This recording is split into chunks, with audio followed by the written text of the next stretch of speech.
Welcome to the Critical Infrastructure Assessment Tools Basic Concepts video. This video will explain some of the concepts and ideas you'll need to know when using the Critical Infrastructure Assessment tool. This video will be useful for any staff that will be using the tool. Critical infrastructure describes the resources, services, and equipment that keep Canadians safe and keep communities running. This commonly includes things like drinking water, government buildings, roads, and bridges. Critical infrastructure can also refer to services and systems such as snow clearing, medical services, cell phone networks, and firefighting services. Some infrastructure will always be important to the well-being of a community. Clean drinking water and a functioning government are good examples of these. However, not all infrastructure is critical all the time. For example, a community preparing for a flood may find sandbags to be critical. The sandbags became critical during the flood because they're used to protect the public and property and to keep the community functioning. When the flood threat passes, the sandbags are no longer considered critical to the community. A thorough critical infrastructure program should be able to identify what is important and when.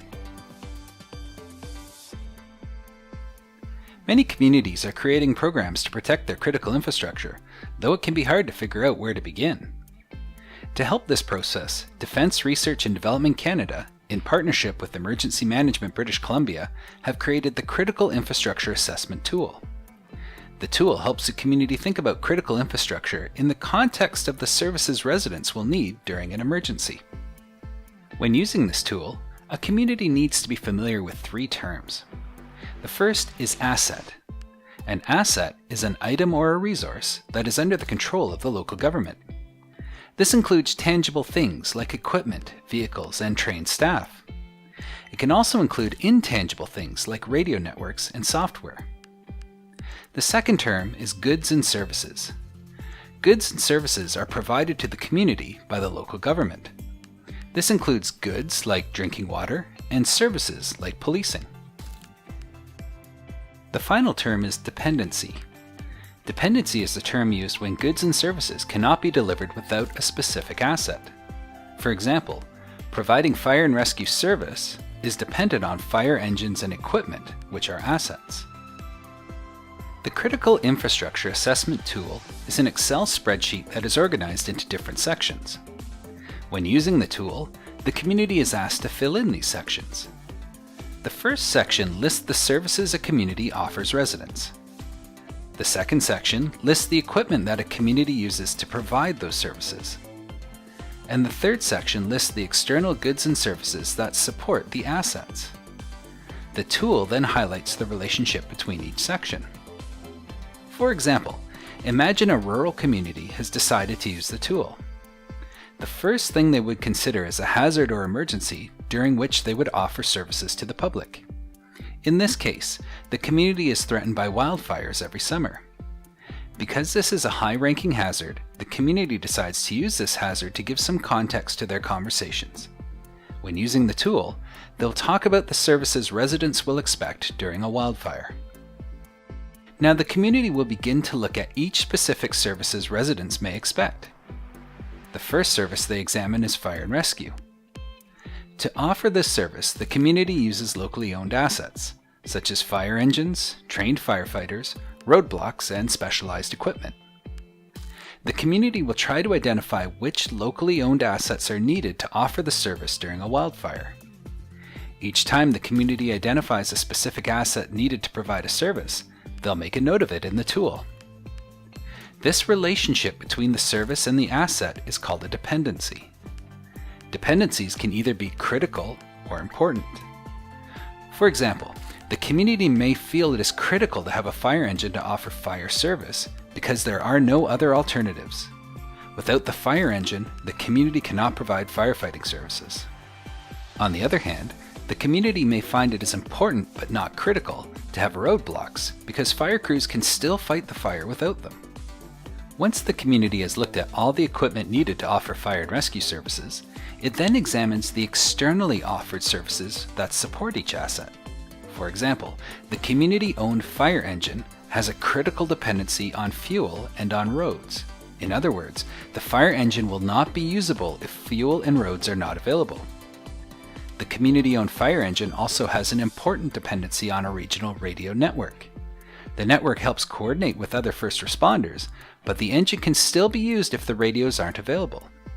Keep in mind, these are goods and services that are provided by outside companies or agencies. Once the community has finished looking at the firefighting service and the equipment it uses, the community would then look at other services it needs to provide during a wildfire. This process repeats until all relevant services have been examined. During this process, the community will be noting the critical and important dependencies between services and equipment. Once a tool has been completed, the community will see different patterns in the dependencies. Communities often find that lots of their services rely on the same piece of equipment. This means that if the equipment is lost or damaged, a number of services can no longer be offered. Communities may also find that some services have a large number of critical dependencies. This means there is a greater risk the service could be unavailable if even one piece of equipment is lost. Finally, communities may find that they rely more heavily on an external contractor than they realize. This means there's a greater risk some assets could be unavailable if the service provider or external contractor is also impacted by the hazard. While the results may seem straightforward, the community will need to interpret the results and decide what actions they want to take. This is usually done by creating a brief report that highlights 4 or 5 of the services or assets with the most critical dependencies. The community will then generate some recommendations. These may include steps for mitigating the impact of a hazard on an asset, actively preparing an asset to withstand a hazard or to have backups ready, prioritizing the asset for monitoring a response during an emergency, or determining if or even how an asset might be replaced if it's destroyed. The community may then use these recommendations to update asset management plans, emergency and business continuity plans, and long-term community plans. They may share these recommendations with contractors and service providers, requesting specific services be prioritized during an emergency. The community may also share the report with their provincial emergency program, so that provincial staff can have a better understanding of what support a community may need during an emergency. The tool only looks at the goods, services, and assets of the local government. It won't examine assets that are owned or controlled by outside agencies. For example, the tool will look at municipal roads, but will not examine provincial or federal highways. Also, the tool will not tell a community which assets are more important than others, or which services should be prioritized.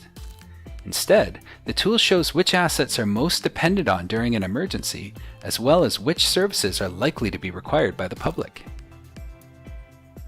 Most communities that use the tool will organize a workshop as a way of kicking off the assessment process. These workshops are usually attended by directors and managers from various local government departments. You may find yourself invited to one of these workshops. During the workshop, you'll work with a facilitator and practice completing some sections of the tool. You'll then be assigned a portion of the tool to complete with your department.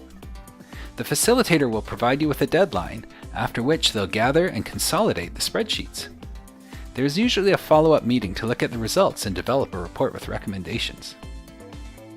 The next video will provide detailed instructions on how a community can update the tool and prepare to start the assessment process.